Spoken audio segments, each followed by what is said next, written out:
They don't make radio like that no more. Good God.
We make the difference with DJ Thommy Davis on Hands On Radio.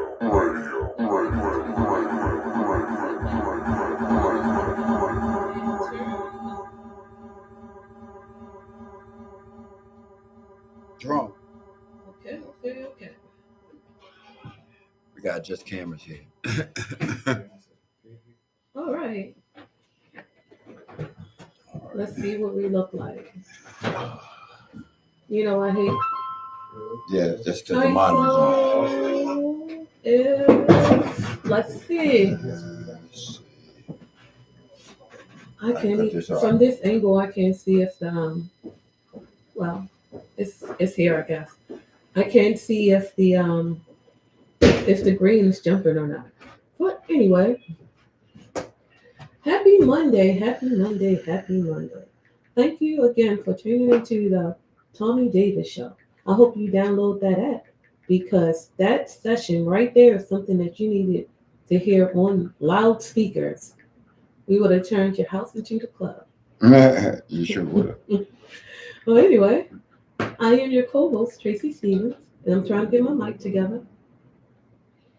Okay. I hear a little static, but it could be me. Let me see if everything's turned off. But anyway, I am your co-host, Tracy Stevens, and this weekend, wow, that's all I have to say. I think I was everywhere, and other places also. My weekend was crazy. I don't even remember what I did on Friday, honestly. Saturday, Sunday, all of that was a blur. We're trying to get things together in the studio. All right. Okay. All right. Let's see. Yeah, you know, I'm trying to make sure that we can see everybody. For those. That's not gonna work. Oh, that might work. Tell me. Well, welcome, everybody. Welcome. You don't say nothing. Yeah, yours nothing right now. You don't even know you're here. You don't even know that you can hear. You got to sleep. You know. I hope y'all can look at I this. can see him on YouTube.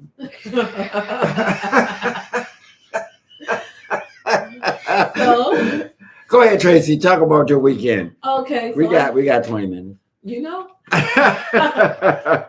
Of course, as always, I had a very eventful weekend.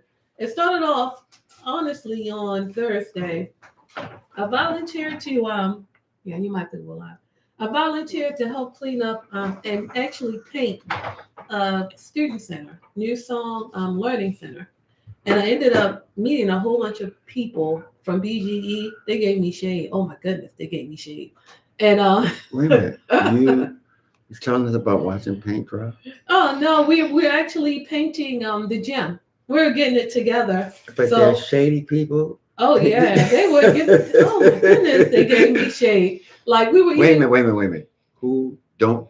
Oh, Tracy. BG. Tracy. What? You don't have any enemies on this show. Oh, we don't have any enemies. Tracy might have, but we don't have none, zero. Oh no, we love you, BG&E. Don't cut my power off. Leave my.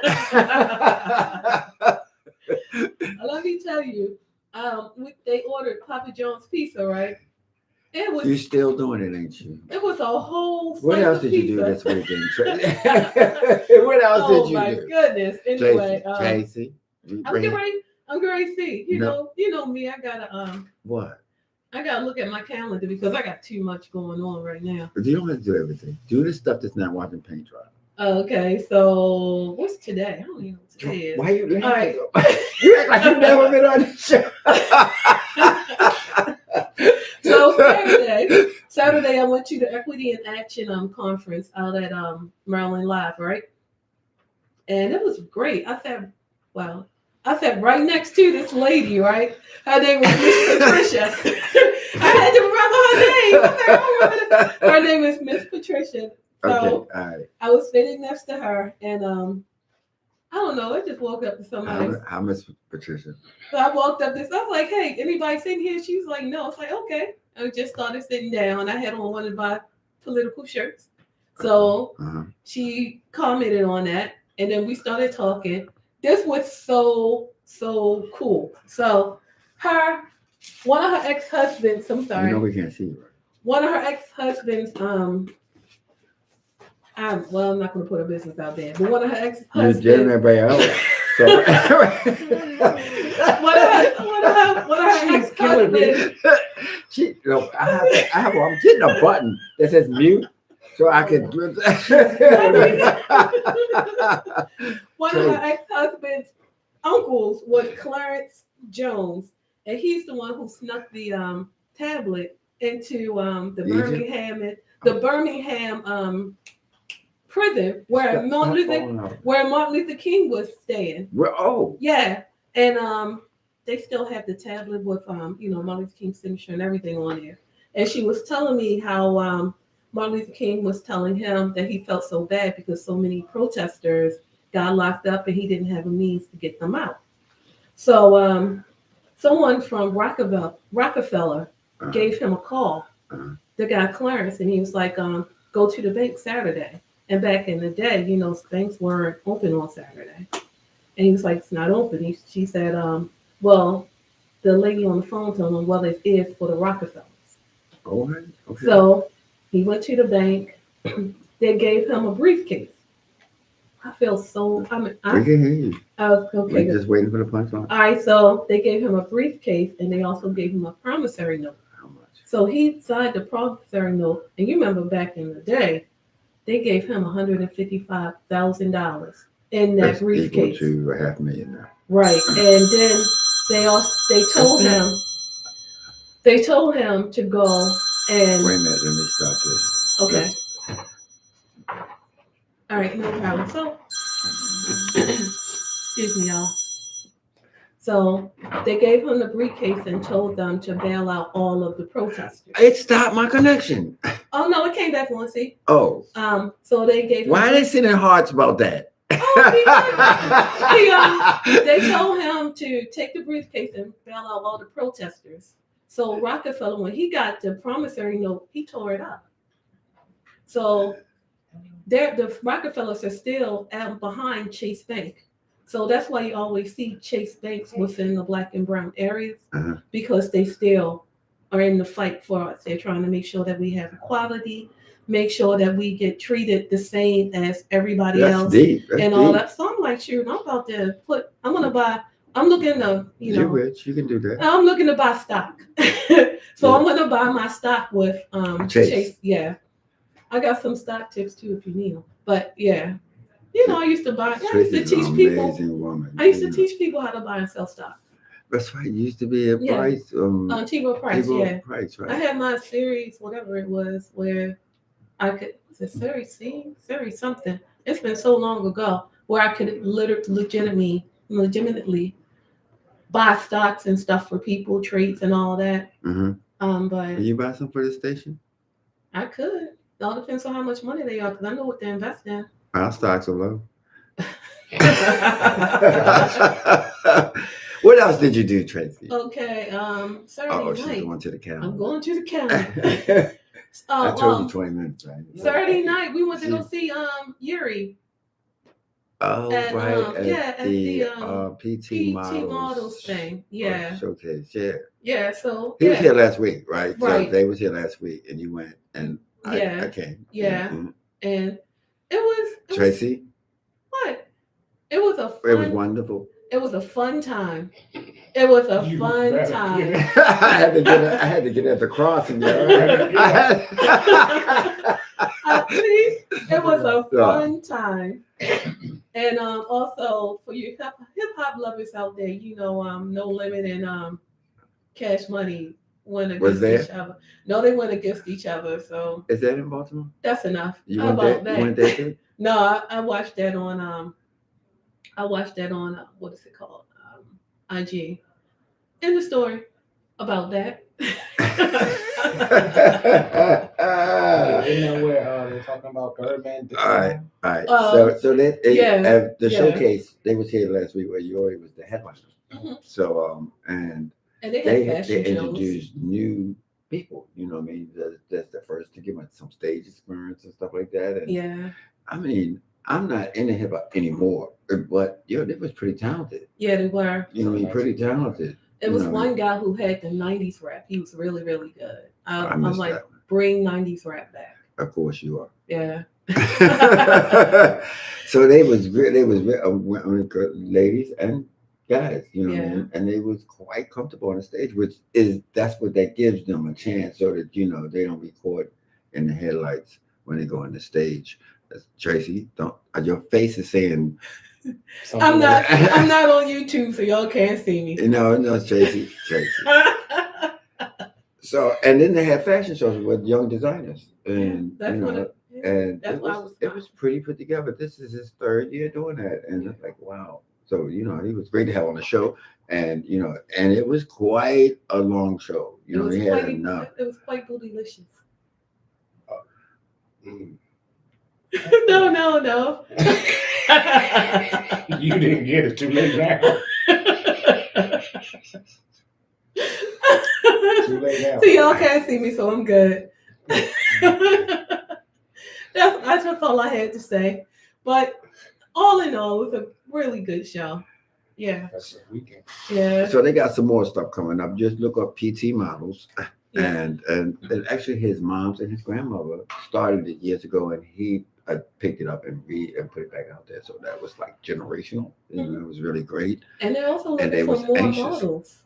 There you go, Thommy. They're looking for more models. You can be a model. Well, for what? Senior citizens or without crutches? And it was really great. I mean, they had a little bit of food, and they actually had a few OB, so they was toasting. Yeah.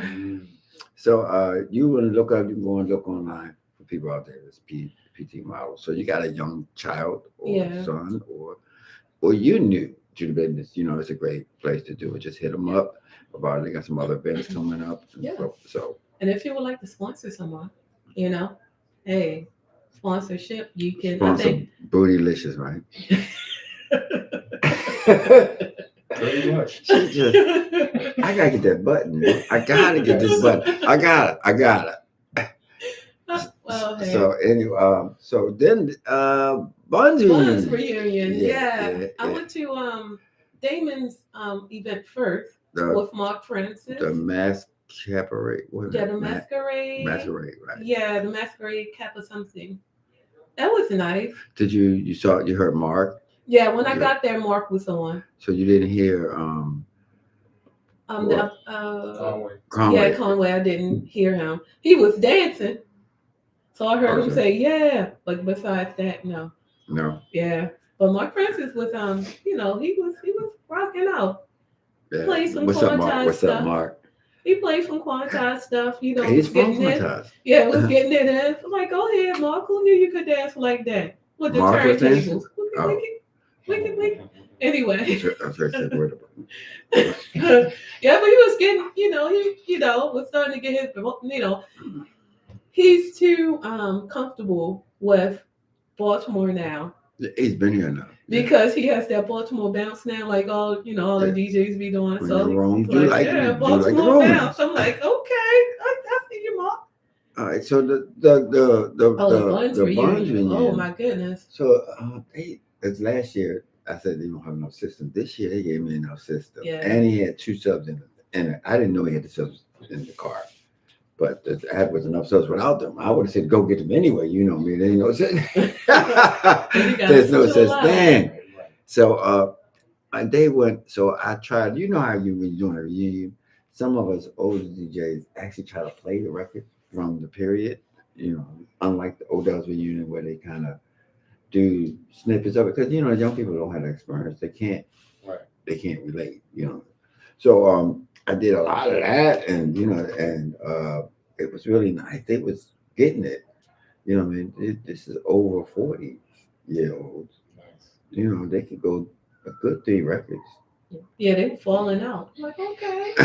Literally, they had to pick that one guy off the ground 3 times. What? I missed all that. He had a little black and white shirt. I know. I can't. You know what, Tracy? What? He went, he literally fell out. They had to pick him up. So for those who don't know, I had a residency at this club called Buns, and It was a gay club in Baltimore. It was a nice little medium, not large club, but every Friday for 17 years I did this, and it helped gave the birth to Traumatize because whenever you play for young locals, if you play somewhere and you're trying to build a crowd, I had to find a way to play what they liked at the same time play it different. So I think I must have played Hey Hey for 5 years, but never played it the same way. Because yeah, and that made people come back. It makes them keep coming back, coming back. And me and Jerome, that you're going to meet, was doing the difference at the same time. So so I'm going to explain something about Traumatize. Traumatize is when you, like Baltimore DJs, we kind of hands on the mix, but we're going to explain more about that. I want to introduce you to my partner from Metro Stereo, from Fantasies, Paradox. Oh man, more stuff. Quantize, everything, record stores. So, ladies and gentlemen, my man Jerome Hicks. What's up, fam? How y'all everybody doing? So he just got out, and we got him here on the show. Fresh. Still got the stamp on me. No.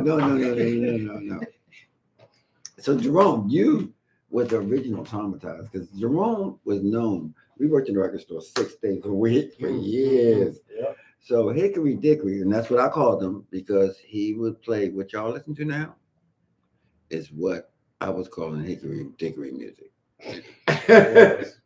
So, because I'm bang shang lang, and so we complimented each other in the store because not everybody want to bang and not everybody want to hickory. Right. So you can get the best of both worlds. But he was doing that 25 years ago, blending records for a long time. It's part of what Humphries and BLS and stuff like this. So he could do it and hokey pokey turn himself around at the same time and hold 2 and 3 records together.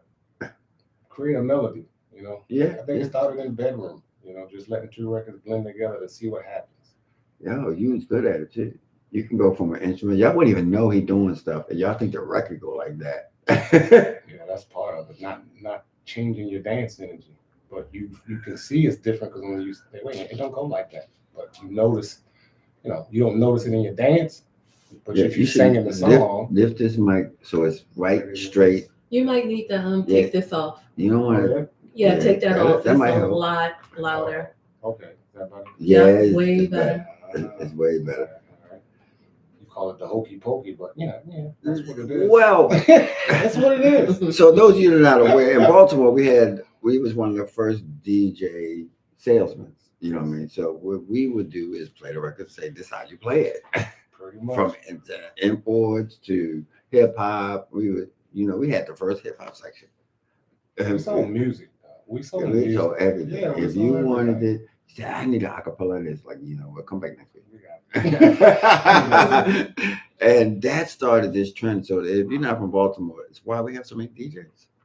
We have so many DJs because they could come in the store and be underage perhaps, like 15, and get the same thing that's happening in the clubs and stuff like this. So they internalized it. So as they are now about 40? Yeah, that 45, sitting in 50 age, that late 45s. I'm finding out that we did a lot of that. I don't care what genre it is. They come from natural stuff. From that. Used to, like, wow. A lot of them in the room probably on Facebook. Hey, what's up, fam? Y'all out there? So we so proud of y'all because we was the early ones feeding y'all stuff when y'all come in the store. Like, what you got for me? And they would bring lunch money or whatever they needed. Hey, Romy, I never got a check because we can't sell what we don't have. And we was the first one to start this thing called a mixtape. So what we was doing is mixing these things on cassette tapes and selling to the people that didn't go to the clubs or couldn't go to the clubs. What's wrong, Tracy? Nothing. I just wanted to let you know that there's someone on Facebook. His name is Brian Green. He said that he still has cassette tapes from both of you. What? What's up, Brian? Yeah. What's up, Green? That's what's up. I don't have most of mine. They got flooded. I still have the masters. I got a whole case of the hip hop masters, the Baltimore club masters, and the house masters. I sold mine for crap. I know it, right? Yeah, that's what he does. Oh, weed or whatever. And, no, I'm just gonna keep it real, right? No, but What? Say it, bro. You ain't never held your tongue. You should know the both of us by now. I want to say it's clean. I can talk about that. But I just said you never had the the filter tongue? No. Even in the store with the boss. Nigga would get pissed at him because he just say it. Like, I just say it. This is the man that's paying us, dude. Did you just say I'm not selling that? I'm not. So the record store, that was Metro Stereo. I came from Music Liberated, and they made me the buyer. So with the, what do you want to say, Hebrews? They were Hebrew, right? Yeah, I guess. Israel. Yeah, it's really. From Israel. How about that? They would like the brothers to come in a black mall. So we were in a black mall. So we were helping them sell beepers and a whole bunch of stuff at the same time. Oh, wow. This show, look, y'all in for it. Y'all in for this show. I know a whole bunch of people out there still know how to do that beeper. I'm cold. Beepers, chains, everything. Incense, stereo equipment, all kinds. Everything. You could come in and get a pair of 1200s because we need 1200s, and you could get, if you couldn't, you could get something Gold Star 100 and Geminis. Yeah, Geminis. Yeah. Ooh. But the unique thing is when you came in the store, we had subs under there, underneath the campus. So you heard it the way you heard it in a club. So previous to that, you used to go in and they wouldn't even open all the records. So if we had on the shelf, we could open it, and we'd open it and we'd play it. And because we worked 6 days a week, 8 hours a day, we could play the heck out of that record, even without headphones. Yes. So it became pretty popular around the world, especially in the United States, because we could name a record in 3 words or 2, or give me a beat. 3 beats. Somebody say, "Hey, y'all played this record," or somebody played this record, and they would hum it to us, and sure enough, we did it. It's right there on the shelf. Go down, right there. Yeah. And Tracy, you got some more quotes? A couple of people. I'm sorry. Go ahead, because the feed movie? It went up. Yeah. Wow, y'all in the vibe. See, they're conversating with us, so appreciate that. Just read it. Read whatever. Just call the people name. I'm trying to scroll down and reading is fundamental. No, I'm trying to scroll. As she's scrolling down, things are scrolling up. You know what I'm saying? I'm messing with you. I'm messing with you. So since you opened up the record, did we get the used record at a discount? If it was the last one, you beg for it. If it was the last one, you might not get a discount. If it's the last one and it's Friday, you paying more. So it was me, Jerome, and Lisa. Yes. It was a lot of people. I mean, for a while, you included a lot of people. But what happened is the store got so big that they opened 5 different other stores. You know what I mean? And became shipping it around the country. Like what you want, they would call up, and it was nothing to come in the store and we'd be on the phone. You know what I mean? Just having to get stuff. We wanted Schoolie D. I chased Schoolie down from the record. To say, hey, I can't wait for the distributor. I need it. If we wanted Scott Rock, we had to trace him down, because especially after he got shot. Yeah, he was a super hoe. You missed the button too late. Damn. Hip hop. Her name is Tracy Stevens. She's always in New York. Just looking. Matter of fact, I'm gonna turn the camera around. Okay. Y'all catch me at Rockin' Souls. I'm joking.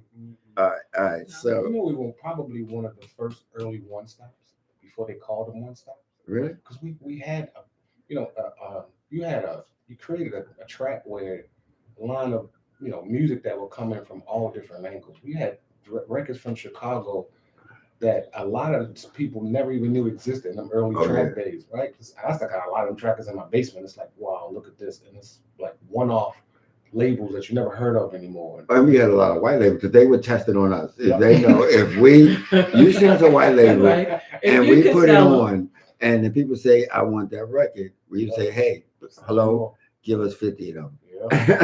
So that's how we got with Tracks and DJ International and a whole bunch of people in Chicago. I'm glad you said that because now Tony Logan can finally leave me alone about playing records for blind people. He think all my records had braille on them because they were plain.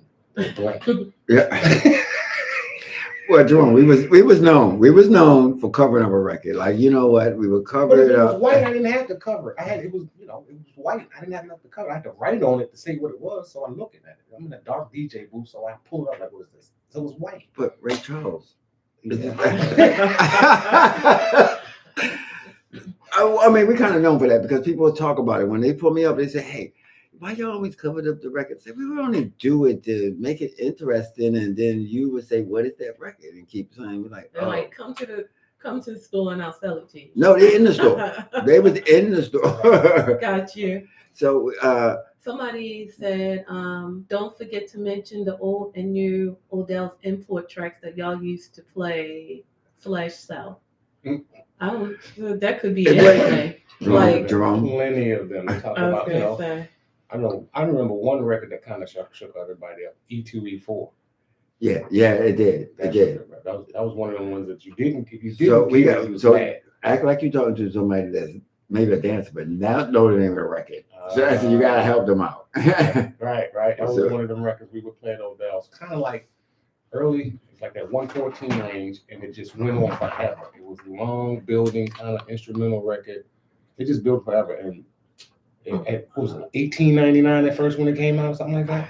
Wow. It was expensive. It was an super expensive. One side is 31 minutes, the other side was like 39 minutes. Yeah. So that's a break record. You gotta go to the bathroom, go get something to drink, go get something to eat, come back, and then and then mix in the next interesting record. thing is this was pre-house. Yeah. Okay. You know what I mean? So Was it like back disco? then people Between that down tempo funk coming in and and we sold a lot of that stuff before there was house. There Like the was fat New York. records? There was like Peach Boys and Hot Shot and that kind of music. And it was it sounded like what we call house today, but it wasn't. It was early. the drum machine, but it was more Euro drum as the house drum was Like kind of box thick. stick? Yeah. So that's why you mean one stop, because you could go in there and ask for "We Got the Funk," or you could turn around and say, "Give me Dum Dum Fresh," which is a Chicago record. It was early, and these early records was just It seemed kind of a trance dance. You can get the import. Exactly. You can get the import French version of Martin Circus. Yep. You know what I mean? Which was really long and hard to find. You could get Drummer's Beat that went out of print decades ago. We could find it. Let's dance to the Drummer's Beat. Yeah. Make sure we got it. Now, what you couldn't get is a couple of record drums we couldn't get. Mr. Luba. I knew you were going to go there. You know I was going to that. I'm going to break it down, right? The window for Miss Saliba happened because when the time for distribution was going, where you could get it, where they had some, the person wasn't sharing the information on how to get it, right? So once, the person? Okay. Play the film. The person? I'm just saying, right? So it's history of what? Right, I get it. Okay. So Fashaw, that was an Odell's covered record. What's up, Tony? Odell's covered record, you could only hear it there. So it was kind of nostalgia too. You go to Odell's, you pray to hear that record. Some people get mad because we didn't play it that night. Like, yo, you ain't play Odell's. I ain't play I Miss a Little. Okay, but there's a million other records that we did play. But learning that, people related that I gotta go to this club and I'm gonna hear that song that's gonna make my week. I like that, right? Yeah. That's true. So but not being able to, get the information on the record in a time where probably the people who put the record out was looking to manufacture and produce the record, kind of killed it, right? Yeah. So once we got the information on the record and you find out, oh man, it's out of print, they didn't print any. Nope. It's too late. Oh, so we had to do cutout bins and go find a place. Well, a cutout bin is when you see something like $1.99 or something like that. Like we had to hunt for Rudy Ray Moore's Central Was Black Woman. We had to hunt for that down because it was stopped printing. It was on Kent Records. And, it was like, wow. But people wanted, you black. Yeah. Get a reel and play it. Well, Did she just Recorded. you said that to the wrong person. Jerome, take that. Jerome, take I have it. a whole case of reels. A lot of stuff I played at all those things in Paradise was on reels. So like Do the Flex. So this record was on. We would go to the Zanzibar, and which we're gonna get into later. We would go hang into the Zanzibar, and Tony Humphries would play these reels. And so this record was called Do the Flex. And for a long time, we learned this. He just mentioned it. People really want what they can't have. This is true. This is very true. Like Miss Aluva. Like Tony Davis.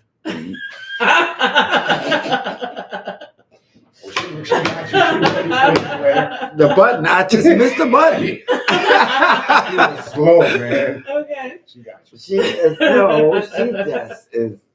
a medicine. Oh. So it's my wait a bad. minute, Jerome, wait a minute. What something else we could not get? Wait a minute. What was it? Do the Flex. We couldn't at first get Is It In Jimmy Bohorn.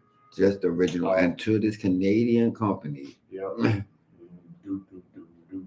Right. It was hard to get. Yeah.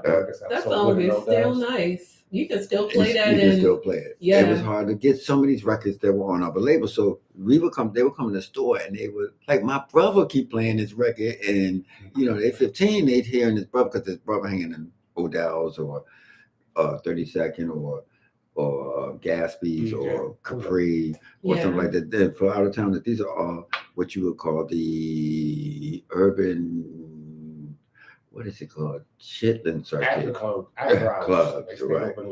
Yeah, so they stayed over late and they played these unique records. Because at the time, nobody, when you went out, you didn't hear stuff like that. You heard Gladys Knight and whatever. You heard, or you heard New Edition and or whatever. There was very few of us that went left. Right. Most of them stayed right with the radio. Yeah. I never came back. Like, I never did. I'm sorry. I just never. The Love Overboard ship had sailed. Yeah, he wasn't. I don't even think they built one for him. No.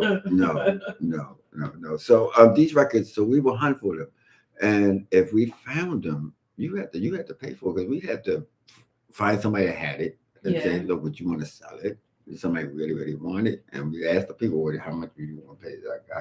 If I say $30 or $50, this person might let it go, and there's a lot of people just had all this vinyl, right? So, and a lot of things was in record pools that you could not get. So, like we would say, okay, I found you a copy. I know who got it. Do you want it? And so like that. So it was a great resource, right, to do that, because we knew the record, we knew how to get it, we knew if we didn't have it, we could tell you what store in New York to go to. Go up there, go to Vinyl or do that, or Jerome. I think one of the biggest things for us too was the guidance we had.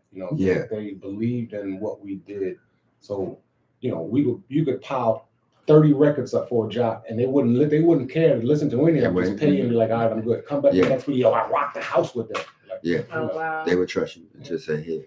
And 2 copies. Yes. Oh wow. Okay, well, because we're in the store playing 2 copies. Yeah. So they were prepared for you guys to mix it. Yeah, it's contagious, and that's why most Baltimore DJs play like that, because that's how they was. That's what they saw. That's what they're doing, and we got some banging DJs in here that can entertain you just in their skill. I think the Globe know that too. That's true. Exactly. Keep it up. So the product is Spin, Charisma, Maurice Fulton, Thommy Davis, Jerome Hicks. That is going to be technicians. We kind of technicians in the mix. We like the mix. Yes. The one that was DJ for 146 years. What's his name? DJ Biscuit. He was DJing in the womb. My button is broke. I'm joking, y'all. He know I joke on him. He know I joke with him. Bezo, that's my man. What's up, Bezo? That's my man. That's what I call him. He gonna watch it, because they gonna hit him up. People are like, you know what? Jason said this. Biscuit, I didn't say this, man. Even though you have been playing since. But Biscuit was on the show, so he told us her history. Like, what was your history? When was the first time you touched a mixer? first time I touched a mixer. Wow, I think I was like 9. Wow, I was 9, and where was I? Okay, no, actually, the first time I touched a mixer, I was about 9, but it was in Baltimore. My friend. How'd you get a mixer at 9, yo? Wait, I didn't tell you. I didn't. My friend Derek. I was on the West Side. My friend Derek. His older brothers used to DJ. This is like late 70s, early 80s. Okay. And they used to DJ, and they had turntables and a mixer in their basement. And it wasn't turntable. It wasn't 1200. I want to say they were like B210s or something. Drives. Yeah, right. And I don't know, Conan Garcia, big brothers, rest in peace. I know he was but they were my big brothers. They were Derek brothers. But we used to go over his basement, and they would mix, right? You know, I'm young, so I would sit and watch. And then that summer, I never messed with their stuff. That summer, I went to New York for a weekend or something with my grandma. And that's when I saw Melanie Mellon pull up in the van in the park. Open the doors. Right. I came back. I was like, I went to Derek's house. I want to do this. And I started playing at Derek's house. Well, that next Christmas, my parents got me my own system, turntables and mixer. I think I had some Pioneer PL 730s and an old Newmark 4-channel mixer. So you remember all that? I never remember them damn numbers. Shit. Man, that was it. At the time, I didn't know the difference between belt drive and direct drive. So here I am. So you saw Money Mel, you were never doing this early house. No, I mean, they were doing what we were doing. Yes. But in the park. In the park, man. And he pulled up in the blue van, swung the doors open, and he was inside scratching. Well, you know, scratching and stuff. This is New York, right? Yeah. But they were scratching disco records. Yes. Yeah. Yes. Grace right. Curtis Blow, Good Times, that stuff, right? It was music. So it wasn't nowadays, you know, this thing now is just drum beats. Then it was all based on music. Everything had music to it. You had the composition, right? So watching this guy and this guy bringing in, you know, songs. I never forget it. He played T Connection at midnight, right? The B-side? Killing it. I was like, what? Come home, and I was like, okay. So I go to my friend Derek's house that night when I come home, and sure enough, his brothers and them in the basement mixing. So one of his older brothers, I forgot which one it was, said, you know how to do this? And I mean, you know, I didn't, but at that point I was like, yeah, I know how to do it. So he let me do it, and that was it. I never stopped since. You know what, John? I did at midnight over. I just never put it out. I did it with Davon. Davon is actually killing at midnight. We just ain't never put it out.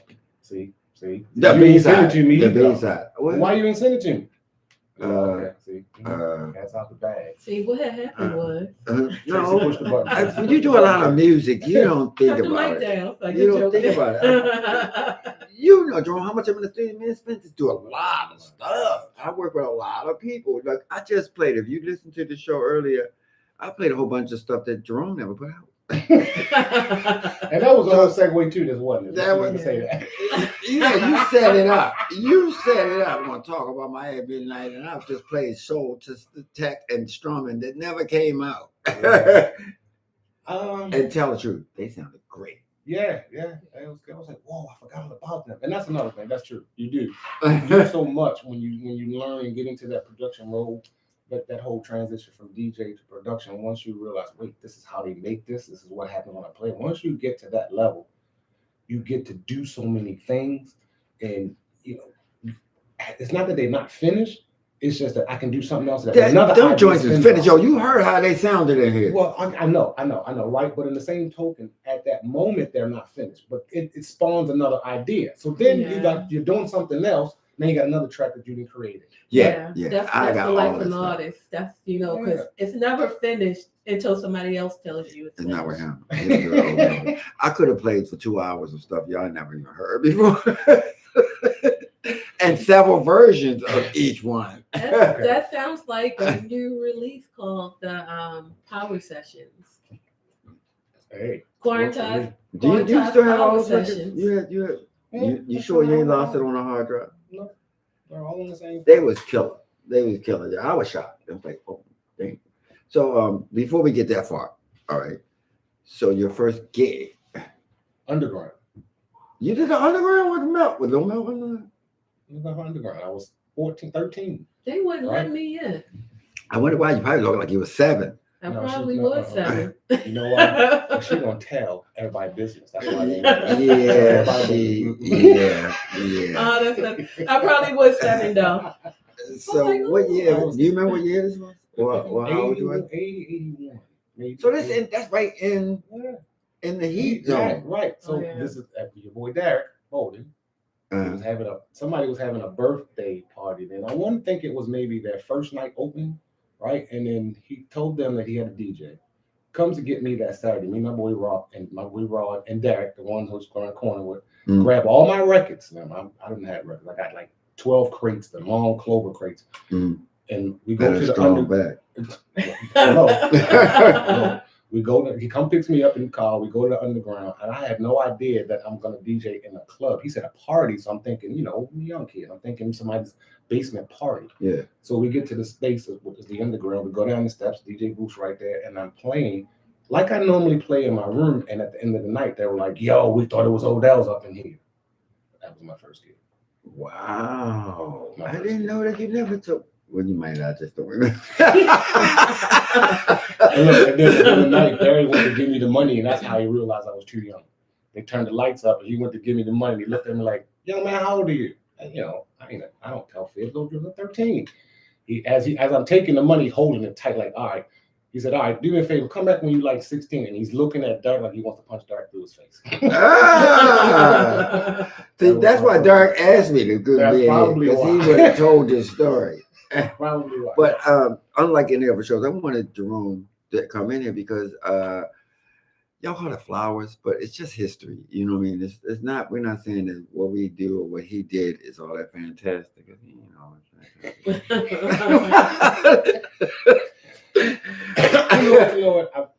And as I age, right, I'm looking back at that track record, and it's like, okay, there is a lot there. We did do a lot. We did do a lot. You look at the city, you listen to the city and some of the things that these guys are playing and the energy that they play with.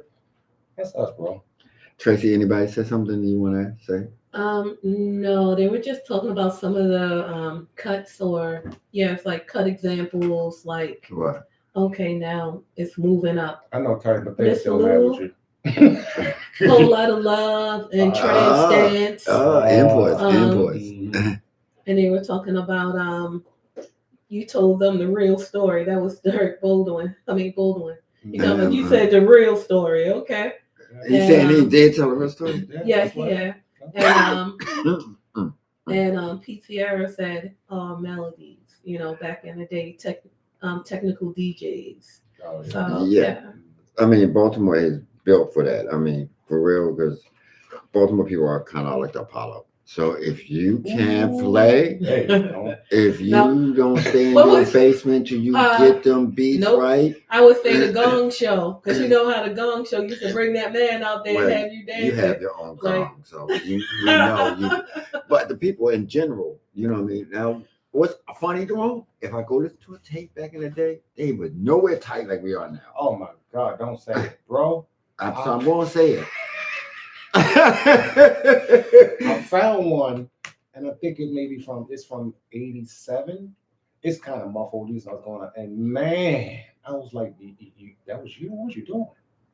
But then, at that point, we thought we was jamming. That's how it was. So the whole idea of mixing developed, and over time. And one of the first people I heard was Wayne, and Wayne, what you did is figured out how to just give one record to another. The idea of matching beats was something that just happened accidentally, or you just did it all the time, and people would know, like Biscuit, like if you play this record, he's gonna play that record, right? But we used to figure out trick ways to get a record, and acapella, if you had one, a sound effect, right? Dude, bro, you gotta remember, we were playing to drummers. We didn't have drum machines running all around. We were playing, so that quick in and out. You get 3, you get 4. Right. 2 or 4 beats in. If you get 6 to 8, you're good. You good. You stay that long, you might crash. Right. But then when the drum machine came around, it was easier for the ride. For me. Now it is, right. Now it is. So a lot of people don't realize that. So if you go listen to, you probably could find a Wayne Davis tape, you go hear the best DJ in the world, but it's not in the reference as you have it now. Yeah, like so much in sync. Like they used to have, his programming. This guy could program and make you go crazy. Right. About what you play, right? The songs you play, right? Because knew when to do it. Like back in the day, did they have extended cuts and the longer breaks and all that Eventually, stuff? but at first they didn't. No. Okay. First it was album cuts. Yeah, it was album. Album came off the album, and then we started to extended 12-inch versions. Yeah, like Set It Off was go for 45 minutes and a half. I'm sending you that version. I don't have that version. I was on the version. I was like, Joe, you got that version?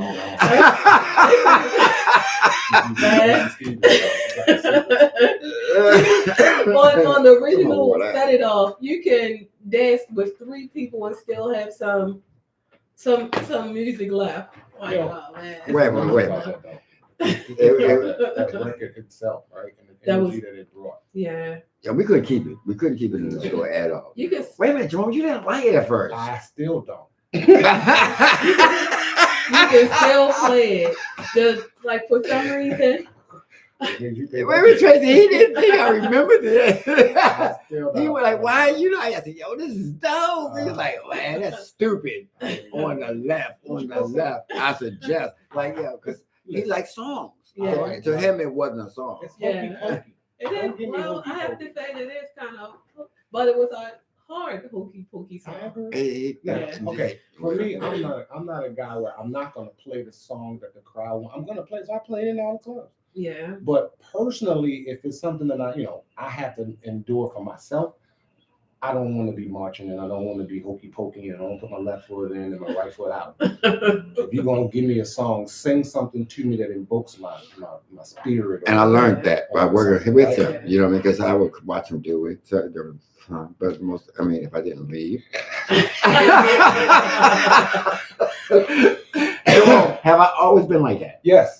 But So, here's the funny part about him, right? Uh-huh. DJ wise, he gonna bang your brains out. Producer wise, he gonna produce all the music I like. If you notice that. Yeah. Well, yeah. Right? Yeah. It's like, Well, wait a come minute. on. The first record was Love Don't Live Here. My point exactly.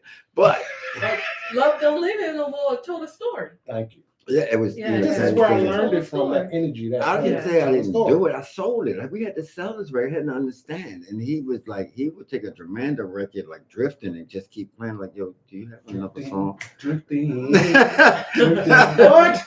Man. Yeah, so we was Blaze fans because he was like super Blaze, you know what I mean? Which is Listen, Josh is a beast. Hey, that dude. that was early Josh, right? Yes. Right. Yeah. Yes. Josh Milan. So, Man, we was what's the one that we saw a lot If of? you could need a friend, if you could Need a friend. I would be that was my song. Yeah. What? Early. La, la, la, la, la. back then, my song was I'll Be Your Friend, Robert Owens. Yeah. I liked the way it was, that sound was. Well, it was Morales in New York Yeah. and Robert in Chicago. Wait. Whenever you do that. That sound was crazy. That Blaze, wasn't that earlier though? Blaze was before. Wait, what's the first Blaze record? We saw a lot of this. Wait a minute. Just if y'all know in the room, what was the record? We sold it to you. Don't front. I would say somebody tag Josh so we can get the truth. It was on Quartz Records. Yeah. We're not naming it. Well, besides Make My Body Rock. No, it was way before that. Right. It was way before that. Anyway, so we was Josh fans. So Josh goes way back. And so we was Boy Jarvis fans. So music is the visual. The music got me. We was like, yo, we got to follow this guy. Yeah. And early carry challenge, which moves us to where we went to, which is where we're going, which is New Jersey. Right. So we had this passion, and guess who turned me on to New Jersey? Yeah. Hickory Dickory. Why? Because Humphrey played a lot of songs. Yeah. So I went up there. I ain't never heard. I said, "You don't play like him. He played better than he played." Driving. I ain't need him no more. Right. So if it hadn't been for the fact that him and Chris Beck, and actually before that. No, it was before that. During the Odell's period, it was me, Fashaw, and Donnie. We would go. Donnie, right. Ellis was the actual connection to Zanzibar. Right. Okay. The light man, Donnie Ellis used to be the light man at Odell's back then, right? We turned promoter. He hooked up with Al Murphy, who used to be the actual manager of Zanzibar, pre-Shelton. Okay, right? before Shelton. Yes. Okay. And that's how we kind of hooked up. But before that, T was the DJ. It wasn't Tony. T. Scott. T was the DJ. Yeah. Right. And then Tony came in, and that transition was like, wait a minute, who's this dude? So he would come back, and I'm like, yo, what is this? What is this? And the BLS was starting to become popular because Tony was Kiss, and he was Hickory Dickory, and kind of traumatizing at the same time. Okay. So we was like, whoa, this guy can mix. So you know what I mean? And he could do it effortlessly. And he could do it with reel-to-reels and records and whatever he could get his hand on turntables, which is not a 1200. No. And he could get us into the booth, and we stand behind him just like, what? So, did you just do that? Wait a minute. Okay. This is a real segue. So he says, did I give you the real? He got like, you come in the booth, and I'm never gonna go in the booth. I'm never gonna bother another DJ. Right. And like, all right, he said, so he got a hold of Ultra first record. It's over now. Yeah. And he blasted it. I mean, blasted it in the Zanzibar and on BLS. And that's how Basement Boys just took off. You mean Kiss? I'm a Kiss, right? Yeah. I was playing it at Odell's, right? Mm-hmm. That's how everything they would do, I would get because he was good. So I would play it at Odell's in its rush days, and it just rocked then, right? Yeah. So I think he heard it because when we went up there, me and Chris, I had made a tape, and it was on the tape. That's right. And he was like, "Yo, what is that?" And then I was like, "Okay, I gotta give him a copy now because he's asking." And I was like, all right, here you go, and bam, it just went off. And B-More was like, yo, every time I went after that, yo, what you got? What you going on? What's going on? We became tight knit. I went from being a choir guy to like, hey, come get out of line. Get out of line. Yeah. Come here. Right to the front. So that started the whole Basement Boy thing is because of Jerome, Tony Humphries, and Kiss. So I have to ask you this question because I know a lot of people out there, especially in radio land, that don't really know about Kiss and BLS and things of that sort. That you guys are, I know, but I just want you guys to clarify that you're not just talking about Baltimore. No, y'all talking about New York. You guys are also talking about New Jersey. Yep. And was there any other places you mentioned that London. just those people out there in radio land did not know? Good segue. Okay. So Jerome becomes real tight with Tony Humphries because he's got, wait, give me some more of that stuff, and and he could get stuff that from Tony. Right. So all of a sudden, Jerome, tell a story, Jerome.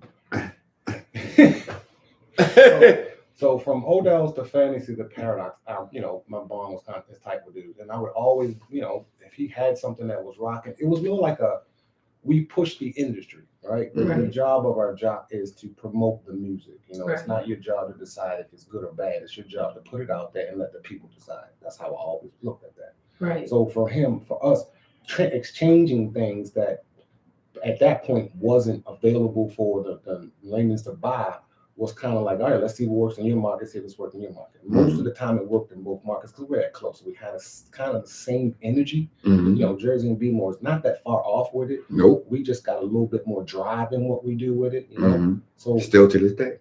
Right. So with that, for us, it was kind of like pushing the envelope of pushing this industry along, because like you said, a lot of the music wasn't being noticed by those major labels, right? So him playing these songs on Kiss FM and exposing these different songs, different kind of music to the New York market, and those reps, got people signed.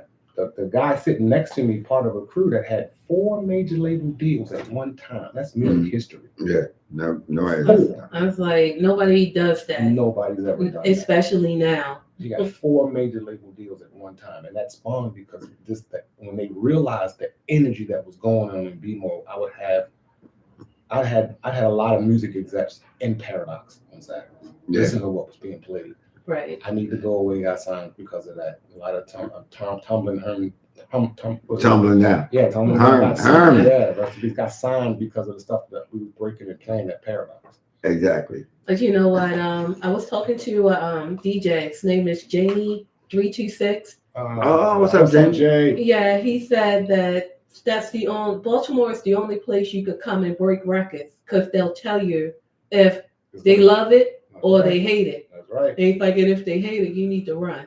No. He's like, they will cuss you out. He said at first he thought it might look like that. You know, all right. So if I we aggressive. I was in Odell's on Mondays, Thursdays, Saturdays, and any day was a holiday. So if it was on a Wednesday, I'm gonna be there on a Wednesday. Mm-hmm. So what happened is if you go to a club enough and he might play a record, I don't like that. About a week or two, you start liking the record. Yeah. Because Wayne was excellent at programming it. He might play the same record 3 times in a night. So the first time you'd be like, what the heck is that? The second time is like, oh, he's playing that record again. By the third time, you lost your mind. You lost your mind. Yeah, So records like Genius of Love or anything like Blondie, you know what I mean? Yeah. Rapture. Wow, or Planet Rock. We was like, what is that? Why are you playing? Planet Rock show. They wasn't ready. They was not ready. Where did he go? A couple minutes later. I think the first time we played it, it was like, okay, was the beach party? It probably was. And then I was like, I'm standing there, mind you, I'm a little kid, I'm standing on the side watching this, and he brings it in, plays it in, and they're looking like, okay, this ain't nothing so we know to, and he comes out of it with something. Maybe about an hour later, he brings it right back, and they lose it. I was like, wow. That's the point I'm making, Tracy, is that people can be influenced to like something. Yeah. And when you got the power like Wayne, and he knows exactly how to do it, and he was a programmer, so he would make you like the record, and he's watching what they react to. He's like, you know what? So and in turn, Jerome and Tony Vashaw, and who else was it? A Bryce or Mookie, and one more. Who was it? Who's upstairs? John. Yeah. And so they adapted it, and they started playing these records, and then so you build this whole community that now we call a house thing. Yeah. Because now you only way you hear that is you gotta be on the know. So like if you're in a certain city, like if I go to Houston, I need to talk to a house head in Houston, because that way it can save me time from going to the wrong club. You know, right. That's true. Right. That's very true. You know what I mean? So and the house family is like that. So if I ask somebody in Chicago, they're gonna say, you ain't gonna like that club, but you're gonna like that club. Because they know me, you know what I mean, and they know Jerome, and they know you. So back then, Wayne had made us all into DJ, wanted to be DJs. So you could go in this club, and then Capri and Gatsby's and all these other clubs. The mix was a new thing. And so we happened to work in a record store where we could control and give them the records. It's like, you know what? Because DJs back then didn't want you to have it. Yeah. They wanted you. They wanted to have an exclusive. Exclusive. Yeah. We broke that. Like, no. My long-term friend was still kind of pissed about that. He did say that. He said we ruined it for DJs. Oh wow! Y'all sold everything, man. Y'all ain't leave nothing sacred. But that's the thing. They don't play it like you. You know what I'm saying? That's the thing. They don't play it like you. Look, that the room is going bling, bling, bling, bling. Another thing is, like I said before, as my position was always, it's not my job to decide whether it's good or not. If I liked it, then that's why I got it, and it's my job to present it, right? Yeah. So if I present it right, 9 times out of 10, you're gonna like it. Because I don't like garbage music. That's just me being ego tripping, I guess, right now. Right? But I don't like garbage music. It depends so, who you ask. like I ain't asking you. So. But no, it's one of those things. They say the right sonically correct music soothes the savage beats, right? Yeah. So I don't. If it's sonically correct, no matter what tempo, style, it don't make a difference. We wasn't going as fast as we are then. I mean, music was a little. You could listen to like a heartbeat that was like actually almost like a heartbeat. Was real slow, but it was a cool song. It would drive us crazy, just like a fast record, because everything was like that. And that changed. You know what I mean? I think the music we grew up on, the music had a journey within itself. Nowadays, it's just 125 straight. Very few. You gotta peel the layers back. It's not. It's I have to study it. I study it a lot. It's the same thing. It's just a different thing. You know what I mean? They wasn't born to have what we have. Right. No, I get that. That's what I'm saying. And that's another thing. I'm glad you said that, because I look out and it's kind of, that's not sad, but it's frustrating that some of our guys but they're missing that dance floor long-term thing where they can create this long-term relationship with the dance floor, right? That having a club was pivotal for us. Yeah, it made a big Odell's Fantasy, like, Paradox. Like honestly, a lot of today's music, like no.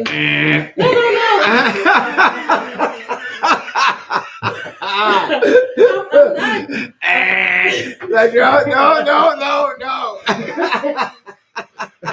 Next time. I thought that was coming. Wait a minute. Opinions about music too. It's like I can say that to him because I had to work beside him too. You know what I mean? But he knew I really didn't hate the records. I just understood that it was everything for somebody else. You know no, I'm just everything. All right. So like I used to play hip hop, and so did he. Like you know what? We loved it. It was like new. It was like yo, that's shock. But what I'm saying is, my nephew is 21, and he wants to come and hang out with me at the club, opposed to going to his peers and hang out at the club. The selfie party. Because the music's better. I like hearing that. That sounds good. I like that sounds good. Yeah. That's kind of young. Normally like that around 27, 28 when you realize. A lot of young people are listening to house music now. Yeah, well, you know, like when you was a boy, you play with boy things. And when you get older, what? No, you gotta realize that the ladies in house music dance. The ladies in the other genres don't. They twerk. Yeah, so right. It's to the point where I'm not saying that Odell's was not like that. Yeah, no, they wanna. It was. Odell's, Fantasies, Paradox, all of that generates. You'll house. get a dance. We would have no house music. Yeah.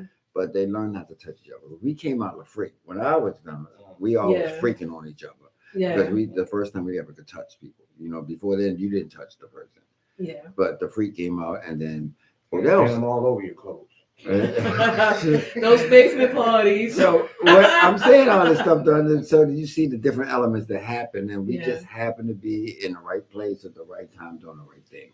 Right. So from Metro Stereo, because I came from Music Liberated, who Bernie didn't want that to let the brothers start controlling what's going on, and then we went to Metro, and that's like now I can control it, and you know eventually Bernie. Yeah, like you know why? Because we the brothers, so we can sell to the other brothers. Where at the time, like almost black music, it started with just us doing it. Right. You know what I mean? There was no EDM. There was nothing like that. It was just like, okay, here's this little. You like this kind of sound, and then the imports, we taught them how to like Italian music. So, so most people in the general, they can read Italian because it's on the record. Yeah. So Massimo Bassotti, Feel the Drive, Alexander Robotnik, Stone Fox Chase. Those records that if you that shape kind of what the difference in what we play. It's not all the same, right? None of them are the same. It's not all the same, and that for me that's a great thing because when you and I'm telling all the young guys, listen, when you're playing, don't stay in the same space. You know what I mean? Yeah. You gotta change the energies, and the way you do that is I can't tell you when we do it, but you want to change the energies. You walking through a give people a journey. You want to change your energies and give them a journey. You know, don't be scared to be different. Listen, think about this? I played Ram Jam. Yeah. Black. Yeah. Black Betty. Right. That was it. From beginning to end at an all black club. Yeah, we was Don't You Want Me Human League. We didn't have there was no boundaries. Right. Like, you know what? Boundaries. And don't be scared that somebody, 10 people walk off the floor because you played this new record. That happens. Yeah. You think I worried about somebody walking off the floor and telling them I played the record? No. I'm sorry, I didn't. They just needed something to drink. That's all. Not even that. For me, it's like, okay, you'll be back because I know 2 records behind us want to play something I know you like. You're gonna come back, and after a while, you're gonna try to have that dance. You're just gonna stay there. You're gonna dance to everything I play. That's true. See, that's the great thing. Like I'm working with him, and I'm watching a record that I just told him Tuesday that I hated that record. And then I go to the club and I'm watching play and I say, yo, it didn't sound like that in the store, yo. Yeah. He's like, I told you. He's like, yeah. Yo, where is it at? You have to be able to be okay. You can say you don't like something, Yes. but when you turn around and get it, then you have to go back and eat your words. It's like, yeah, you know what? So new, yeah. Like, you know what? I think you ain't like that either. Oh yeah. They don't like records that's quirky. Right. We're not in the military. We not walking down the street singing "Do I Diddly." That's exactly what that song sounds like, right? Yeah. But I understood that it was. Yeah, that was a popular club song. But I understood that it worked for the club. So it wasn't one of the things I didn't play. Like, okay, there's one song I did not play. That probably. I know what you're gonna say. I just couldn't. Yeah, I can't. I still can't. I just couldn't. Where is it? Follow me. No, please follow me. Or is it? I just didn't want no coffee all day. I'm sorry. I just couldn't play. You can't do the percolator, yo. Listen, I wore him out with a percolator in the store. Yo. He was just like, I was a consummate house head. So, you know, percolator, mystery girl, you know, Jamie principal. Like what? No. Oh, Oh my God, he would drive me crazy with that. Like, what are you doing? Well, we sold imports, and imports, someone was doing acid. And it's like, you know what? That's what, you know. What was that label? Jack something? There was a whole bunch of acid tracks. Yeah. So we're gonna move fast. What time, Tracy? Keep me on time. No, we good. It's not even 9 o'clock yet. Okay. Because I'm gonna start going like this. Yeah, I mean, I just need to know where we are. Cut it off. So we're in the record store because I want y'all to hear the dimensions of Jerome. You know what I mean? And it helps because Jerome, he's me and I'm him. You're like, when you be around somebody that long and that much, you start to smell like them. Wait. So now, I know it coming.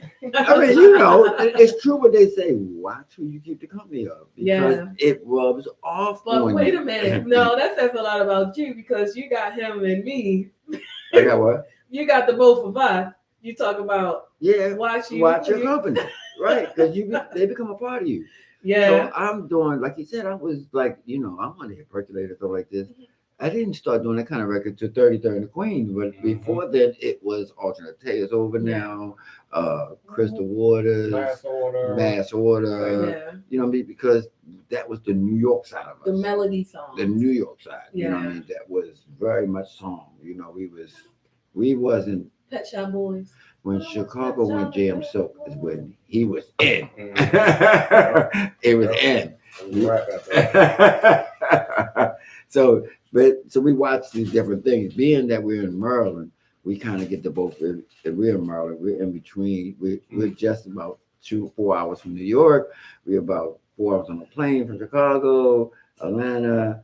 We did Florida music. We was Luke Skywalker. We must have sold hundreds of Throw That D. The ground. Oh my goodness! No, if y'all heard the real version of out there, because I don't know on the radio lounge that y'all heard the original loose version. It was on the album of Judy Brown. Yes. We had it in the stores on the album. Yeah, it was. When I listen to that now, and I was like, "Oh, this is why my parents didn't want me to hear." I was like, "Oh, okay, I didn't," because you just hear the beat. You don't listen to the lyrics, and then now you listen to the lyrics. I'm like, "Oh, okay." Definitely was talking about, but we were doing the dance. So like you said, we had our ear to the ground. So if we sold something, and we sold a lot, so we're drunk. I get pulled up all the time. And Tom, you better take some of this junk and show me. Like, why are you falling out? Yeah, I'm gonna tell you, Terrence Bethea be killing me with that. Tommy sold me this record. It's only got 2 seconds in it. And listen, you watched him mega mix that in the store. Right, so you can't get that. He traumatized the record. So if you bought that, you knew you needed to do what? Learn how to mix. Learn how to traumatize the record. Exactly. Get over here and buy this sing along song. Wait a minute. You guys like I'm the only one that's doing. Wait, Jerome, you hold up. Because if I'm not there, like if I got sick or something like this, guess what? He knew how to sell his records. He could do the same thing. What was the one, the brothers, the import? something brothers, and it was only the like 3 D- minutes, DF, something like that. 3 yeah. minutes on the B side. Man, we sold a bunch of them records. Just by that little. Well, we so bright days like this because they wasn't playing a song at first. They was playing ooh, oh, ah, yeah. And then somebody like a Jerome, because we have a lot of people that can't never get to the raw house. They like the brighter days. Yeah, R&B which house. was similar to Crystal Woods and this kind of New York undertone, underneath stuff. Yeah. And so it worked. You know, you got Josh with, doing stuff, and where's that? Kevin is with Josh. You know what I mean? So yeah. So we was giving them these stuff. You know what I mean? So these people, they were superstars. Mhm. These Baltimore people knew who they were. Yeah. They knew who Mayday was because I was. Jerome like, you playing that noise. So I'm like, yo, let me tell you something from the good life. Like, yo. It's like when you bought Byron Stingley here, he was like, I love Baltimore. Byron's worked in a record store in Chicago. Yeah, he's like, so Baltimore. he was a connect. Like, what? Yeah. I need some more climb the walls, Byron. Like, you know what? I'm gonna pull some of that for you. See that 25 off the shelf. Yeah. You know what I mean? Because it was that. It was a network. So it was in Manny, if I don't know. Tom and Becky, you know them. They're from Liaison. Mm-hmm. It was somebody from overseas that Watts record or something. Edie? No, what was her name? Alice. She was with Watts, and then it turned to Edie's Records. Yeah, and Alice, love you. Love you. Happy birthday! I think it's her birthday too. Oh, really? That's cool. Happy birthday! Yeah. Wow. So, wait a minute. Did you know Ace Munson passed? No. Yeah. Really? I saw it today. I was like, wow. Big condolence to the family of a legend. This guy was like on the same level what we're talking about. Ace Munson was everything. And Byron posted a bunch of people posted what he did. I didn't know he worked so intimately with so many people in the studio. Oh yeah. Behind the scenes, a quiet guy, real cool, humble. Yep. Yeah. They the ones to watch out for. The quiet ones. They the ones that bring the blasters. I'm just saying, I'm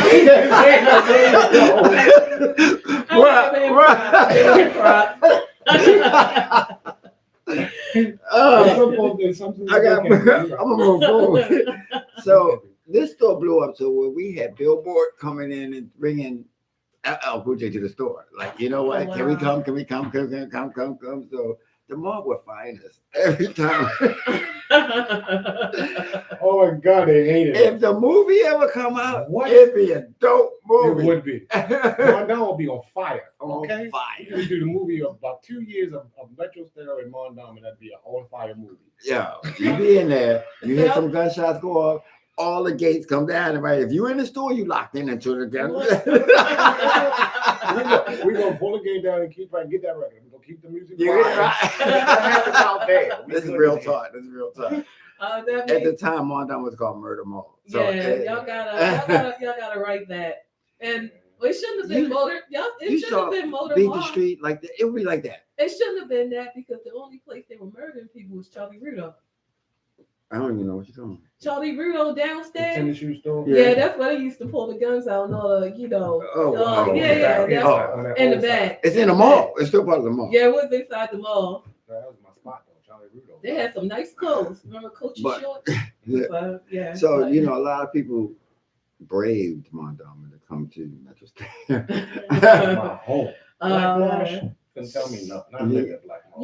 Mondon is still the highest grossing mall on the East Coast. That's right. It's all cash. That's right. And it's the oldest mall in America. Yeah, in America. That's right. And it's still rocking. Still rocking. Yeah. They had a pair of Air Force Ones that were all gold. They were literally dipped in gold. They stayed in the shelf. They had them in the case.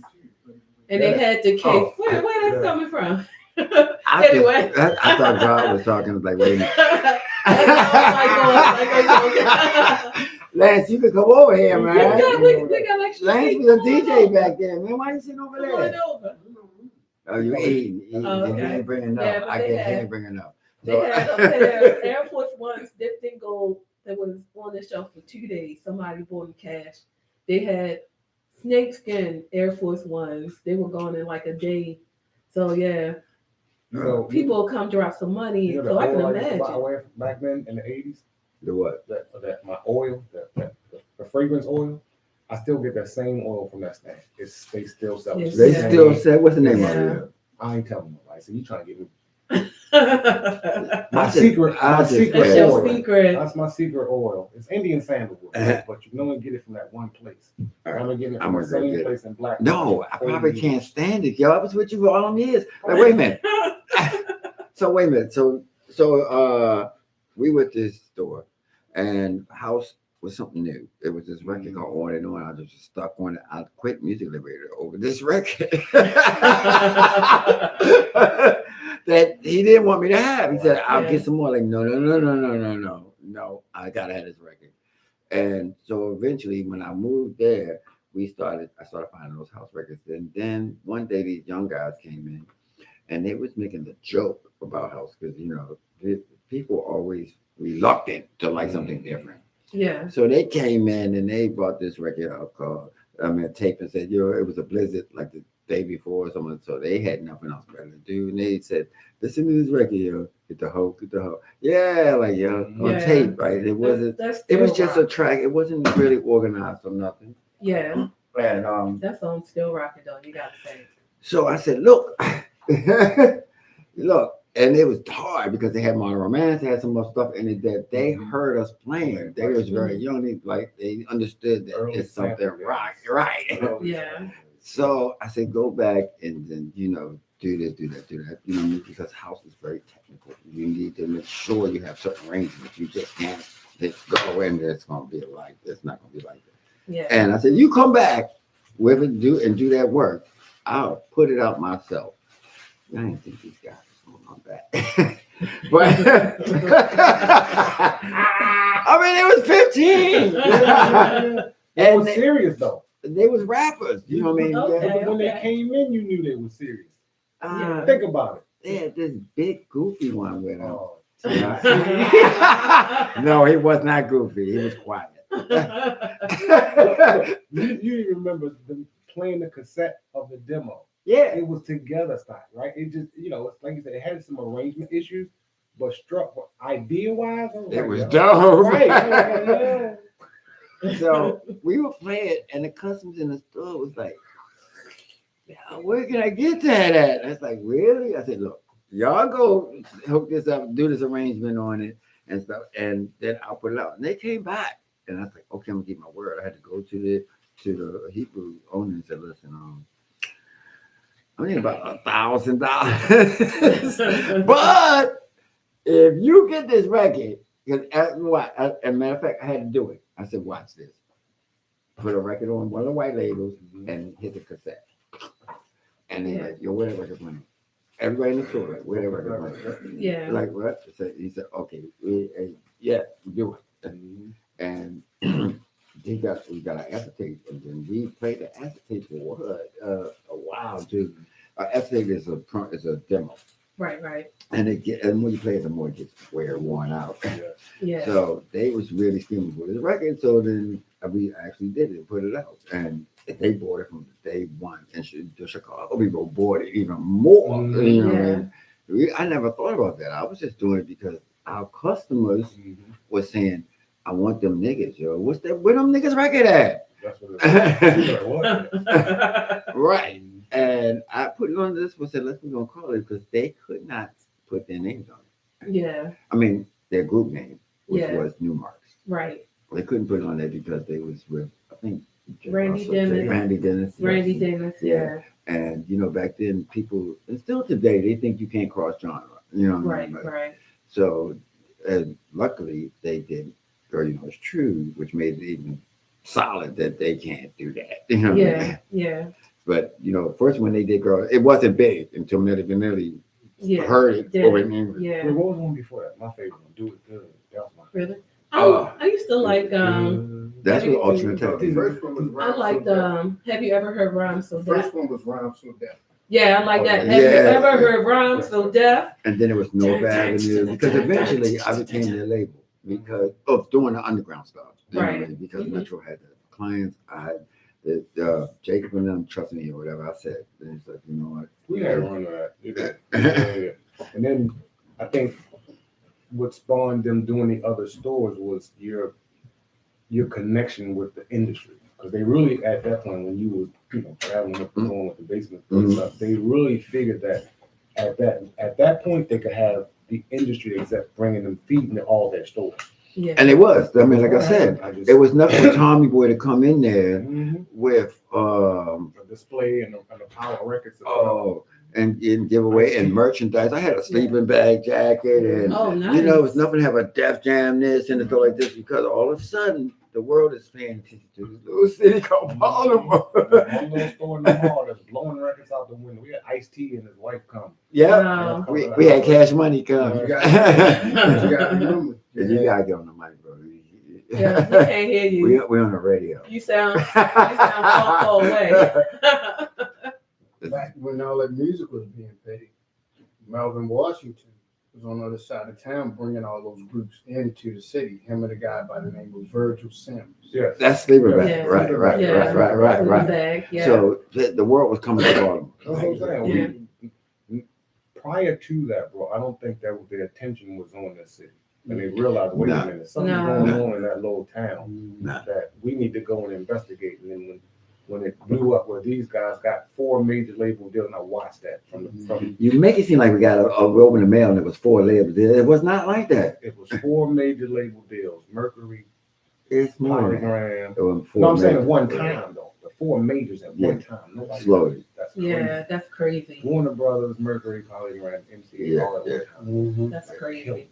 And they all went album deals, so which was That's what That's what I'm saying. That was crazy. I had. You talking That's about how I stress? got out of Metro Stereo.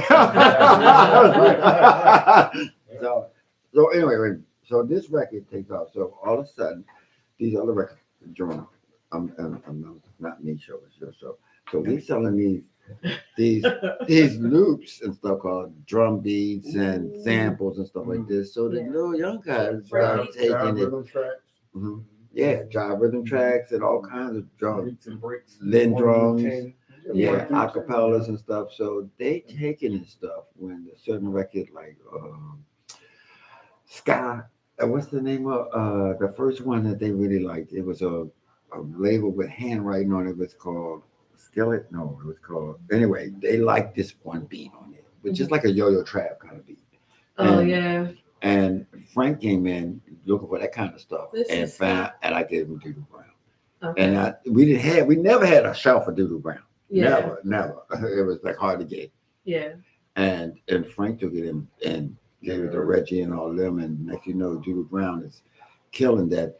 We had, I think Luke called and said, yo, why y'all selling this record? Yeah. Because it wasn't big in Florida. Right. Frank was on Warlock, right? Huh? Frank's Doodle Brown was on Warlock record. Yeah, it was on Warlock. No, it was on Deco. Yeah. Deco, that's right. Distributed by Warlock. That's Deco and Warlock was the same thing. Tom and Becky, right? No, not yet. No. Deco, right? That's it. Yeah. And he took and wore this record out and some other stuff. So we knew what the DJs wanted. We knew they wanted Mama Say, Mama Cycles, and replay, and they wanted Peach Boys, like Breaks. something special. Breaks. I think even before Frank was Sidewalk Talk. My boy Reggie Reg. Oh yeah, Reggie. That was a heavy one too. Sidewalk Talk was a heavy one back then. Yes, it was. Yes, it was. And Jive Rhythm Tracks number 5 had a rhythm 122. They had the You remember that? Hey, wait a minute. As people in the room, I don't want to lose y'all. Y'all ready? Y'all hear me? That's Lance talking. Yeah, that was the Planet Rock. That still happens to this day. I still have that record store mentality. Somebody say, "Oh man, what was the name of that song?" And I'm at work and I try not to engage in the conversation. And it just comes right out. And I'm like, "How you know that?" Yo, you gotta listen to the station, yo. This guy over here, I'm listening to the station, and I'm like, Lance, you went back the station is so widespread. It should have the radio should be like that. Like if you're listening, you need to listen to Power 410 when we're not on. See, that's because what we telling you're going to hear all of a sudden new shoes and maybe James Brown, and you might hear early Drake, and you might hear it's like what? Right. So because remember that though, because when during the period of Odell, Wayne never started at 125. I didn't start at 125. No. When that's the thing I'm thinking about, these new jocks missing out on that club thing, having the ability to that journey. Yeah, having the ability to create the journey over time. 2 hours is not going to give you that. 40 minutes is not going to give you that learning curve that, being able to play from beginning to end, taught me how to stretch the night out.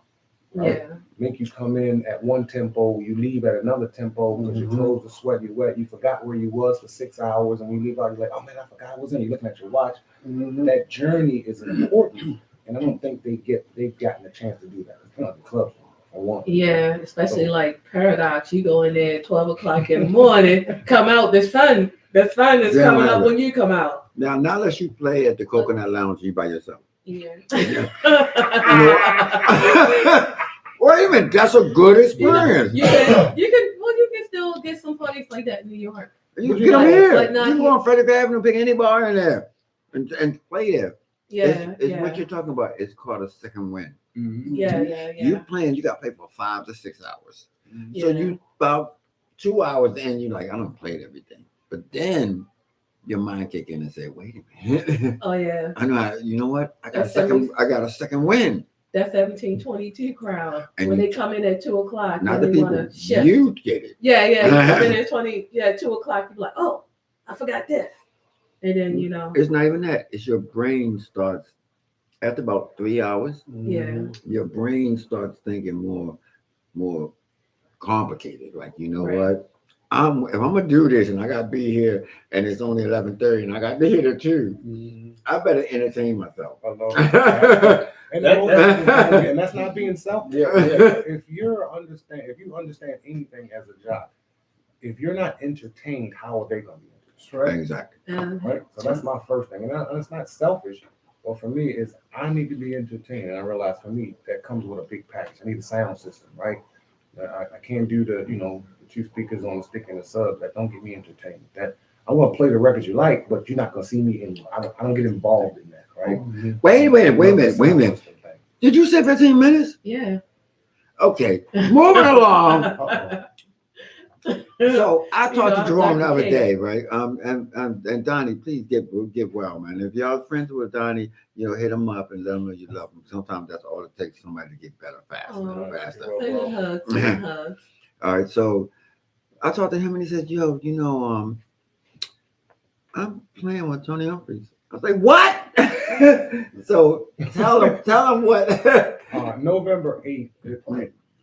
Back in the day, we had a record. He had his record label called Yellow Arms, right? And I kind of started it with him as one of the first employees. And he's having the family reunion, 20 years plus of having a label, bunch of record labels, bunch of singles went out, and he's having the Yellow Orange family reunion, Tony Humphries' birthday party, November 8th at Lebain nightclub in New York. And I'm playing the set, right? Flyers on Facebook and all. So I call him to see, hey man, y'all want to go up? And he's like, what? Wait a minute, I mean, much respect to Tony because a lot of people y'all don't know it, but Tony changed the game. He totally changed the game. So I'm going to always respect. I can't call him Uncle Tony. He's more like my big brother Tony. But I still call him Pops. Hey, call him Uncle Tony. What are you gonna do with this? Did he do the Master Mixes '97? Yes, he did. The one with visual and all that kind of stuff. He did actually both parts. They do both parts. There was 2 of them. Yeah. So when is it again? November 8th. And where is it at? The Bang nightclub, New York. The party's from 2 p.m. technically to 4 a.m. right? Because it's a 2-parter. 2 p.m. to 2 a.m. It's a rooftop party at the Lebain, the hotel that Lebain is in, and then from 10 p.m. to 4 a.m. he's gonna do his monthly set in the room. He plays all night from 10 to 4 when he does his set. So he's gonna do that, and we're gonna do the Yellow Orange family reunion, 20th birthday party on the roof from 2 p.m. You might as well say to 4 a.m. because we're just gonna go from one space to the next. What time you playing? I'm on at 6 in the morning. No, I'm on. Well, doing the Yellow Orange part. I'm on at 6 because it starts at 2. I come on at 6, and then after that, I don't know. It's just whenever he decides what other. The band is a really big SWAT kind of club. Are you playing in a janitor closet or something? No, I'm gonna be in the water pump room.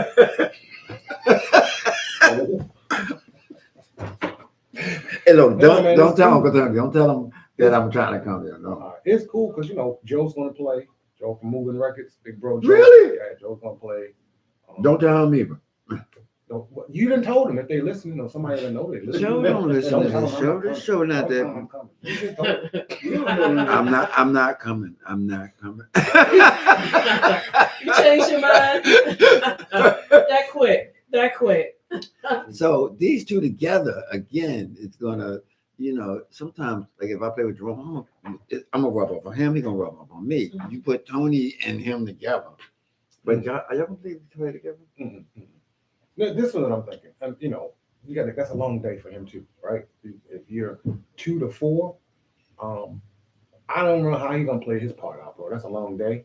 Because he's gonna do the 10 p.m. to 4 a.m. That's 14 hours. That's my saying. That's what I'm saying. So, I expect, him to be around and, mingle with us, hang out with us for the, family reunion part, then go get some rest so he can do his 10 to 4 thing.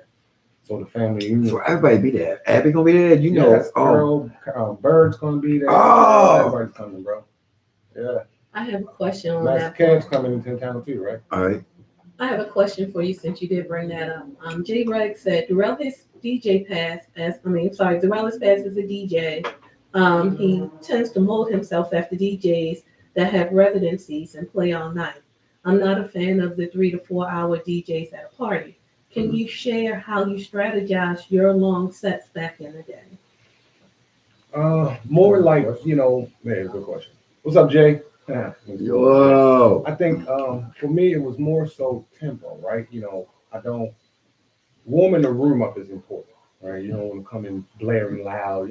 Warming the room up takes energy that sometimes you got to stifle your energy, right? And that means playing those down tempo records, and they're all about mixing sometimes, right? So for that first hour or two, you kind of put yourself in a I'm gonna walk it, and then play those records that are good finger snapping records, get people attention, and vocals always get people attention. So for me, as long as I kept a vocal in your ear, I can always build off of that, right? So I'm gonna keep the music going. I'm not gonna start at 125 ever. I'm gonna start at 100, 98, 112 or something. That's when you get all those records that you're familiar with, the classics from back in the day. You can build through that. By the time you get to 120, wait a minute. sweat. Tracy will shut us off. So wait a minute.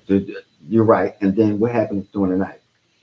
Because this what he's asking is like the programming thing. It's like, you know what? You take them up and then you have to figure out you don't want them to go out hype. No. You don't want them to go out hype. You want to calm them down. Right. You're doing this, like for me, doing this, I think the first time I played till 7 in the morning at Paradise, it was by mistake. I didn't know it was 7 o'clock in the morning. So I'm just playing, going through the things that, and for me, I'm a moment guy. I'm in the mix in the moment. I don't plan anything. I kind of like, I look at the floor and this is what I'm feeling. This is what I'm going to play. This is the melody I hear in my head, in my heart. That's what I play. So watching that and then stretching it out, it's all about knowing your catalog, right? All right. I'm moving along real quick, Jerome. So the Quantize records and stuff, you got music out right now, right? You can still go the stuff. I'm like, they'll come up to Jerome. You're gonna need to give us all your contact information that you want people to have. It's easy to catch me. On Facebook. Everything is DJ Jerome Hicks. DJ Jerome. Everything. Everything is DJ Jerome. TikTok, DJ Jerome. LinkedIn, Instagram. Both the radio stations. DJ Jerome Hicks. What's the magazine one called? Used to be. Turn the sound down. And call me blow the speaker. You talking about X? Yes. Yes. I don't remember more on that. Are you on that? Could you spell? Oh, that used to be Twitter. It used to be Twitter, right? Yeah. Okay. Can you spell your last name? Hicks. Okay. So everybody out there. So how about if y'all want to arrange a bus or something like that and go up? Because we used to do that, yo. We used to rent a van or something we could and get pack 15 passenger. but that's a long night. You know what I mean? You might want to stay in New York. Yeah. After that. That's 2 p.m. No, we used to go to the shelter and leave at 10 in the morning, come back.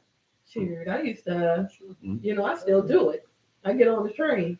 I can sleep. But it's So incredible. but, natural. Well, Jerome, thank you for coming, man. Thanks I for mean, having me, family. yeah, we went all the way around the block to the Baltimore people. You know, what I mean, I think me and Jerome, I can speak for Jerome and for Lance. It's like, you know what, we're so proud of y'all. You know what I mean? Despite the obstacles that's in Baltimore, y'all have shown that we are resilient. You know what I mean? That we can go and do stuff. I mean, at one time, Baltimore had the most negative reputation because the media would only promote the negative. So when I got out and Basement Boys and Metro Stereo and a whole bunch of stuff, it painted a different picture. We didn't need the magazines to say, "Hey, this is happening in Baltimore," like they was doing the other races. Look, really, boots on the ground changed stuff. Yeah, People came to see what we were doing. They was like, "Wait, that's not like that in B-Ball." Philly loved us. Yeah, Philly. Yeah, they did. And Jersey. Philly loves partying now. So we love that. Take the whole culture. Jersey, love the whole culture. Yeah. We're the same. If you go to Jersey, if I blindfold you, spin you around, and then knock you out, and then woke you up and say, "What city you in?" You can't tell the difference. You And really same can't. thing. Same thing with Philly. I Yeah, think same thing. The last time they had something at Deep Sugar, they literally had 2 party buses come down from Philly. Yep. Yeah. So they do that a lot. Trenton the same way. You go to Trenton, it's like I'm in Baltimore. Yeah. My same spotty senses work. Yeah. So, so we got a lot in common, you know what I mean? And, that's how we got over. And I mean, those people, we're not touting our own horns. We're kind of proud because y'all are the prodigies of what happened. You know what I mean?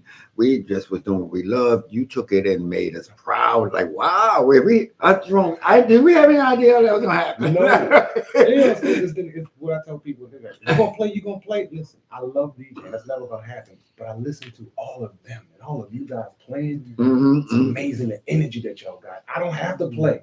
I did enough. He's same way for him. Yeah. We don't have to. We can put any one of them out there and let them rock. And we're like, yo. No, I do. I do. Because you know what? Y'all can't be lazy and keep playing elevator music all the time. Like, what? I have to stand for that.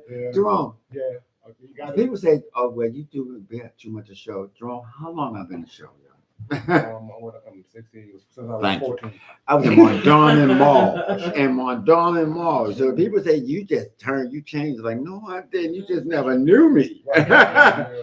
So if people just are afraid to see something different. I've been in Mondawmin Mall walking through with Sheila, with my head a bob, you know what I mean, and a shirt with safety pins all over, and they was just like, "What the hell was wrong with him?" Being expressive, you know. He was always sweet. Always, it's like nothing. It's like that's what makes the scene work, right? Yeah, to being yourself, and you have that character about you. Miss Tony used to come in and they used to pick on him to death, and he's like, "Tony, take this mic," and he would get him on the mic, or like, you know what? Next thing you know, this guy's making records. And like, yeah, look at Tony, yo. Cedric. I didn't know Cedric. I used to work at 12-inch in DC, and he would always come and stand and watch me mix. I had no idea years later it contributed to me watching me mix. And DJ. Oh, that's wow. Kill him. I had a lot of them like that because I worked on Music Liberator downtown. I didn't know which one. I mean, with Bernie? Yeah, I worked with Bernie. I ran it was me and a girl named Tara. I was there in 91, 92, 93, and 94. Oh, you did some time, man. Yeah. But I wound up opening. when I opened up the radio station, right? I mean, not the radio station. I opened up a record store right across the street. With Technique? No, Technique was across the street. I was on, you know where King Tut is? Oh, yeah. Yes. I was right next to Howard. That's on Howard Street. Howard and Saratoga. I remember that. I took Miss T. I mean, remember Miss T? Yeah, they used to work Bernie on I took Miss T with me, and we took over the whole reggae scene. She was selling all kinds of reggae. That right there, Universal was down there. At one time, we had like maybe 6, 7 record stores where you could go. Wow, they're killing them. Yeah, so, these kind of things is what made Baltimore. Be proud of yourself, you know what I mean? And if you want to come on and tell your story, just hit us up. I mean, come on. The only way they can try to erase us all they want to, but they can't erase you. Just hit us up and say, "Hey, listen." Wait a minute. I have to say something about that as far as hitting us up is concerned. If you hit us up, I will reply. Right. If I reply to you saying, Okay, when can you come on? Reply back. Oh. Because if not, I'm blocking you. And Ah! I'm joking, y'all. I'm joking. But when you say you want to be on, be ready because I am gonna reply. And if you don't reply back, then don't expect another reply back from me. I'm sorry. Hit my But messenger. I mean, I get around to it every 2 months or so. But, you know, yeah, but it's a bunch of people saying that. I think you should spotlight me or spotlight my cousin and all the other type stuff. hey, Okay, if you reach out to me and I hey, reply you gotta have back, something to spotlight. don't be shocked when I call. Like, hey, Yeah. let's get it. And that's not just in music. We're not just That's a music anything, show. you know. We rarely do music right now. We kind of doing a Small whole bunch of businesses, politics you and know. community and stuff like that. And that's Yeah. what we want. We want, they can try to stop and silence us, but we can talk amongst ourselves. You gotta be involved, though. You know what I mean? Just because we're the one side of us is into music in a club, we're still in this world, right? So you gotta be involved. Yeah, we fight the early battles. You know what I mean? Yes. A lot of people don't know this, but Odell's used to be considered, oh, that's a gay club and stuff like this. And through the music, we learned how to accept each other. Mm-hmm. You know what I mean? It's like long before did y'all issues that have problem with the gay population is because you've never been to a club. I don't mean anything. You think I care that they called Saturday night the gay night? Listen. You think I care? No. I always thought there was something about you. I'm joking. I don't care less about that, man. Music has no that music. That's not our music. That's somebody's personal or fictional they're scared or something. Music is the only free spirit. That's you know what I mean? Yeah. Miss Tracy would come in the store and he would sell records and just like, Listen, let me tell you.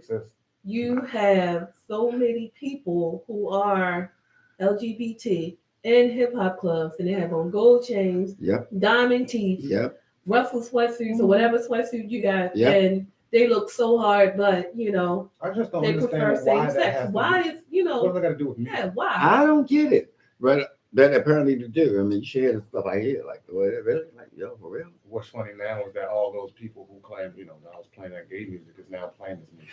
Right, that part. I had to say, I'm sorry, I love y'all. They don't say gay music. They would say, in Baltimore, they would say faggy music. Well, like, I can't say that word no more. Huh? I can't say that word. No, that was back then. That was back then. Faggy, wait a minute, hold up. Faggy. No, you turned all the way up.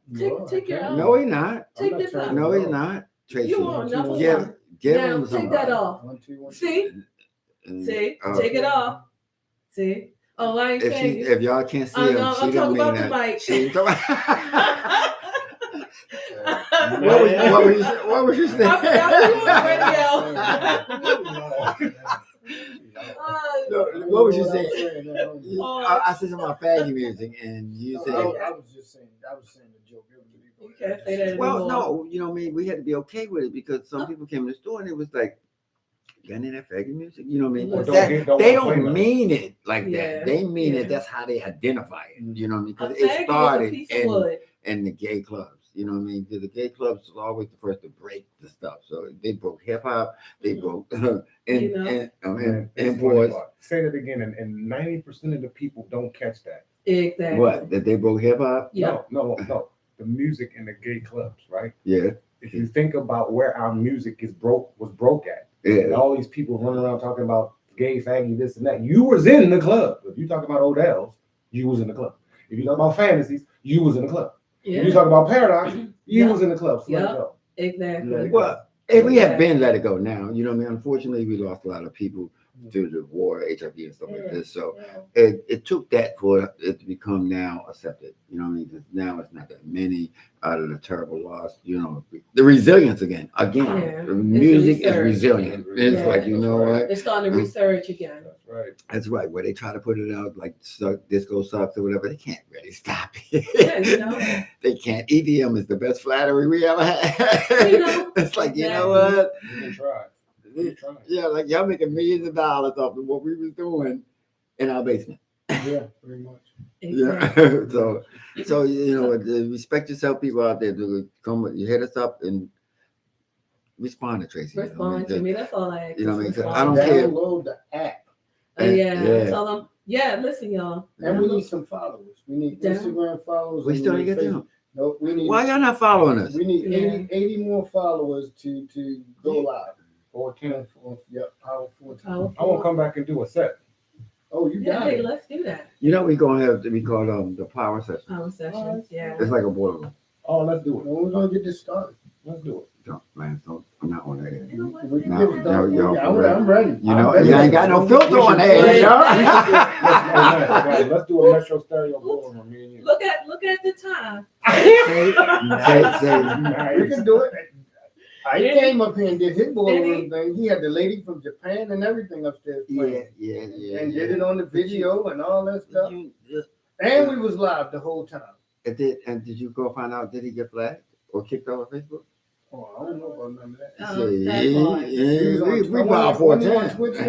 But you can't It was on play. Twitch. You can't play certain songs on Twitch either. No. Because They were muted. You got your own camera though. No, they won't They mute still it. don't. They won't They let you play mute your me own playing a Tommy Davis record. Yeah. They won't. But that's the one thing, they don't mute you anymore. If you don't play certain, if you play certain songs and certain artists, they just shut your account down. Wow. No, they Yeah, threaten so- you. They send these little mails. Well, Said you 39 countries said you. Oh no, they do. They do. So what now. about the podcast thing? You can't play people music on your podcast? Oh yeah, you can. It's just a list of people you can't play. And You they'll just take gotta the stay listen. away from those people. And how do you get that list? To be honest, like this is my show, right? Yeah. Wait a minute. Listen. This will color you out here.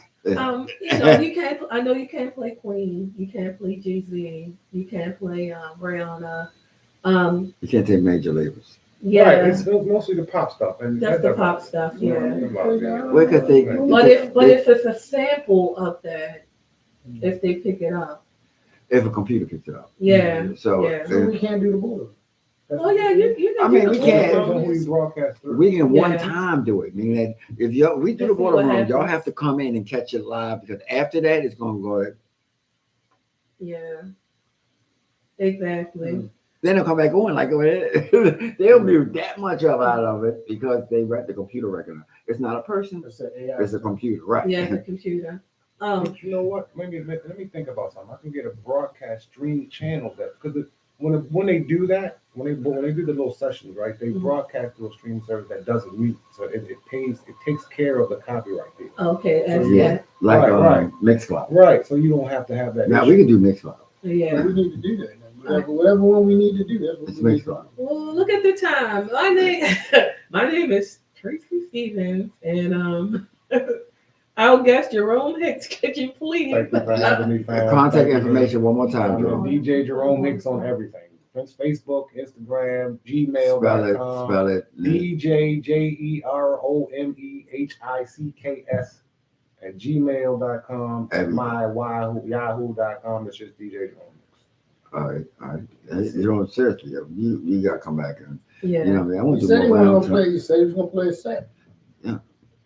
That's what he said. You know where he live He said he was gonna play a set. I'm gonna hold him to I it. got you, Lance. And Let's I'm set gonna it up. I'm gonna Let's make, set it up. make I'll sure the bet chef is here so we can I'll feed bet him. You know he's a married man. He ain't running shit. I mean, We're gonna feed him. We're gonna take care of him. You see God over there right now, sleep, ain't she? is she? What? She might not be. She might be. She laid down. You Yeah. have anything to say, Lance? No, download the app and the Facebook thing. Follow us. We need- Follow us we on need all followers. social medias. Yeah. Where are you at on social media?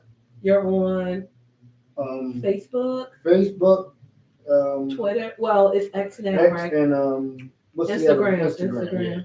And where can I get this app? On the Play Store? The Google Play Store got something going on, so we got to send the link out. We got to put the link. We have to put the link on the website for Android users. I believe. Okay. I believe Right. it's on there. But everybody else can go to the App Store. They can go if you got an Apple. What is it? Apple products? You can go. Yeah. You can go to the Apple Store and download the app for free. Are you And on iTunes? No, we're not on iTunes yet. Okay, not yet. And that's the power410radio.com app. Yeah. There you Yeah. go. fellas. Get that app. Yo, you belong All on right. radio. All There you go.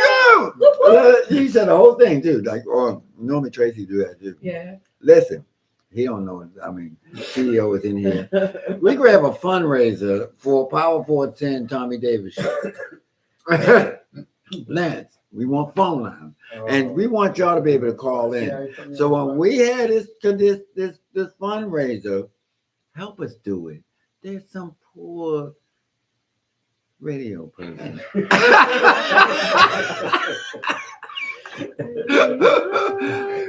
We want to do a lot of stuff. You need to come down and check out the restaurant underneath of us. Oh, Yeah, man. You need to come out banging. and check out the live entertainment and all this kind of stuff. And we need to do that. We need to.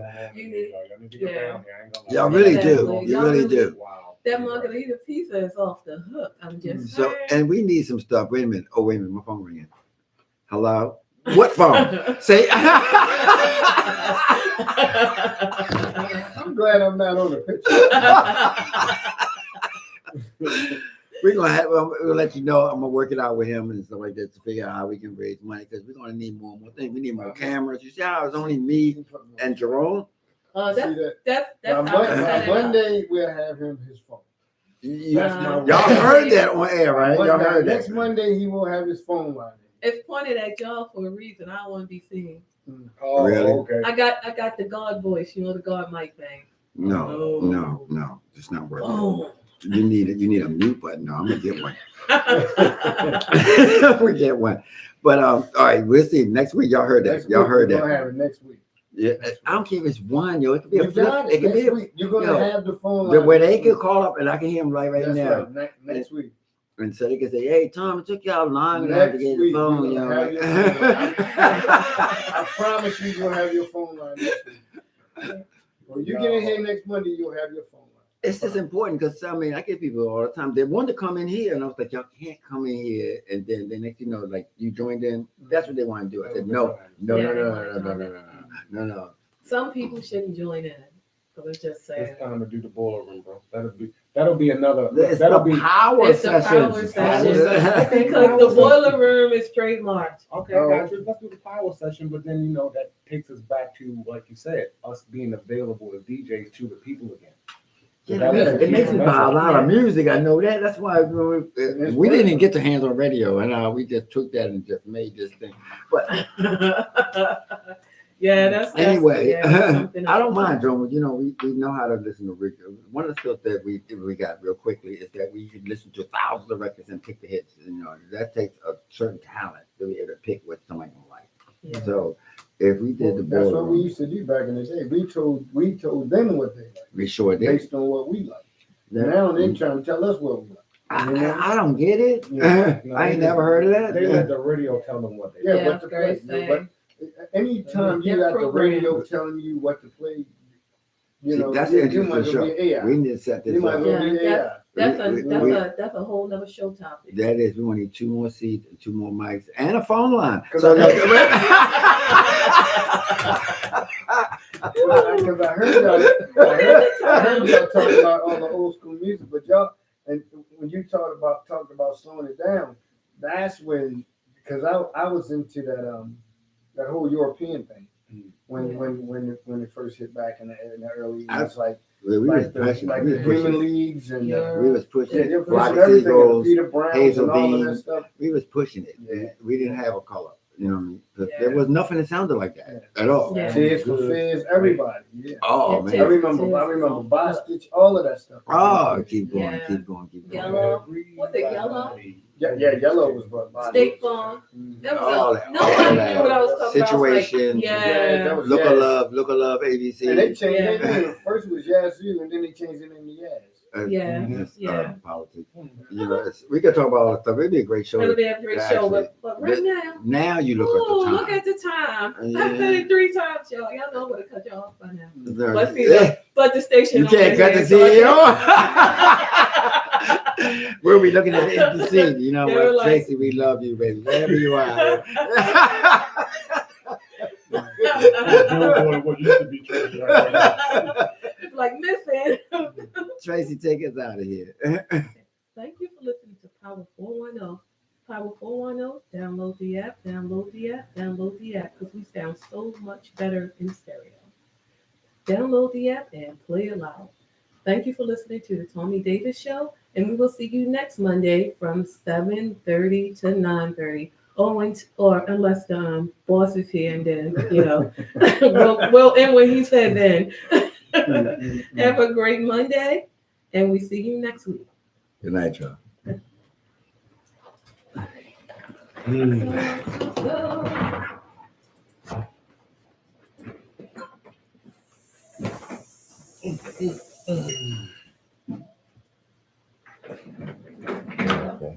All right, I don't think that turns it up too This still on your YouTube still on. Bam.